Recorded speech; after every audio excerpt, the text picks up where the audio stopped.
kabesh! Flowers! Flowers, kabesh! Last picture na. Hi mga kabesh! Wala po tayo sa Benguet, sa Atok. Wala po. Hulaan nyo, nasan tayo ngayon? Kumusta po? Hello mga kabesh! Andito po ako kay Ate Lisel. O diba? Ang ganda po ng garden niya. Yan, nakikita niyo sa likod ko. Yan, mga tanim niya lahat yan. Ate Lisel, kumusta ka na? Hello po, okay lang po. Kailan pa kayo nagtanim ng ganitong mga halaman? Last year lang po, ma'am. Talaga? Ay, yung halaman po nitong ano. Mga bulaklak? August. August. Pero yung mga papaya? Papaya po, matagal na po yan. Last year pa po yan. Last year pa. O, tignan nyo yung mga halaman niya. Papakita ko sa inyo. Oh, ang ganda. Ate Lisel, ano tong mga to? Ayan po, ma'am, Turinya. Turinya yung mga yan. Ay, itong favorite Hangin ko, ate. po, Petunia. Petunia yan. Yan mga halaman na. Opo, ma'am. Buti gusto niya ng araw. Opo. O, diba? Tapos itong mga pink.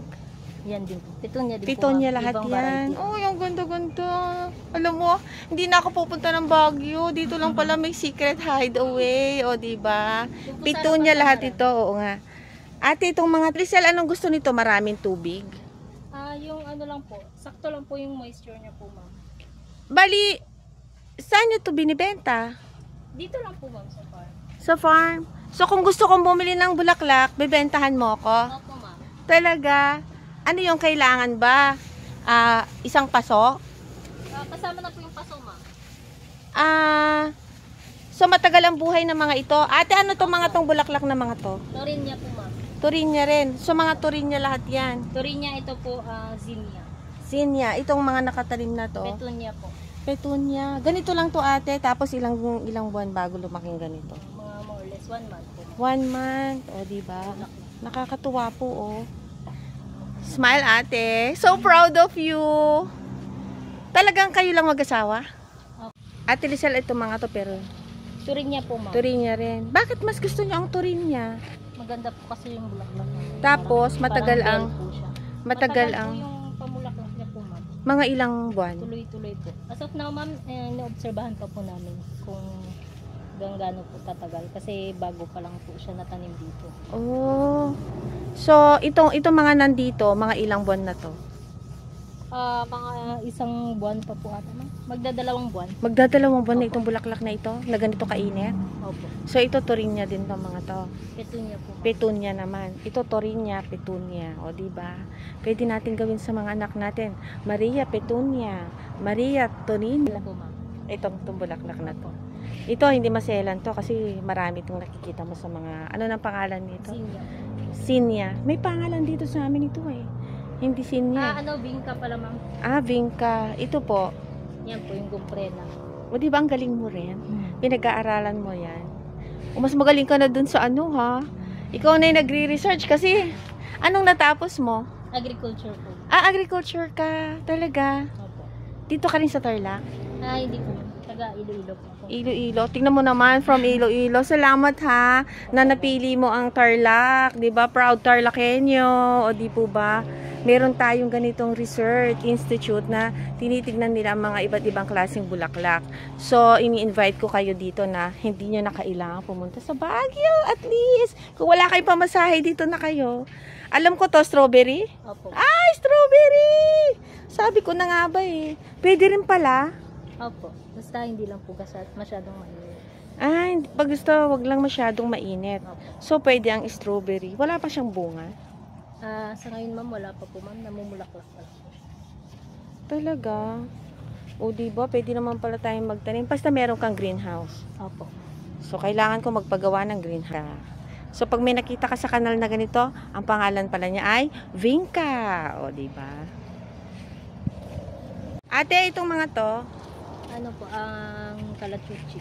ito yung mga kalachuchi, no? Iba-ibang klase. Mga magkano naman ang kalachuchi? Hindi po siya binibenta, ma'am. Hindi siya binibenta. For research lang talaga siya. For display. For display lang. Talagang for research lang po. So, bubusugin lang yung mata natin. Opo. Ayan. Mga visitors. So, visitors lang ito? Picture? Hindi ito binibenta? Hindi po, ma'am. Ay, ganon. Naku.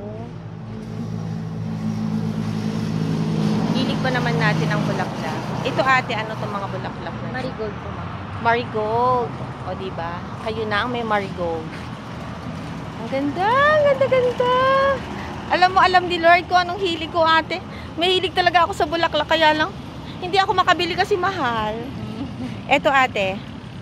Zinnia po ma'am. So, tumatagal ito na ganito kainit. Opo. Ito, Sila namumulaklak. So, ilang araw na ito dito ngayon? Meron ng isang linggo? Ano pa lang, nung ano po siya plan, nung July 16. July 16. Opo, diba? So, mga, Ito ate, opo, zinnia din po ma'am. sinya. So, orange, yellow, pink. White. Ayan. And white. O, diba? May natututunan po tayo, diba? O, Ito diba? po celosia. Celosia. Naku! Maraming may gusto nitong bulaklak na to. Opo. Lalo na pag yung asawa nila, babaero, selonia. O, diba? O, ayan po ha. Alam nyo na yung bulaklak ninyo. Ganon din to. Opo ma'am. Ano ulit? Celosia ma'am. Celosia. O, alam nyo na ha. So, ang favorite ng mga selosa ay Ito po sunflower. Celonia. Wala po pong bulaklak. ito po, katatanim pa lang na sunflower. Ayan. So, from buto, tilalagyan nyo din to ng abono. Yes po ma'am. So, may abono din siya. Pero at least, aakalain mo sa mainit na lugar, pwede rin pala tayong magtanim ng bulaklak. So, hindi na tayo kailangan pumunta ng Baguio para makakita tayo ng mga ganitong kagandang garden! I love it!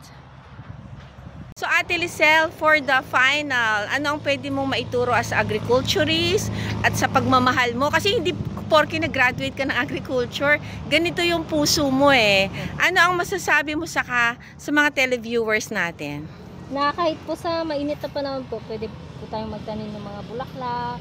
Magtanim po, kahit po nasa bahay lang po ma'am, pwede po magtanim po ng mga bulaklak. Basta may bag, mamahal at malasakit, tao rin kausap sila. Ano, di ba? Kasi yung minsan meron akong tanim, namamatay na siya.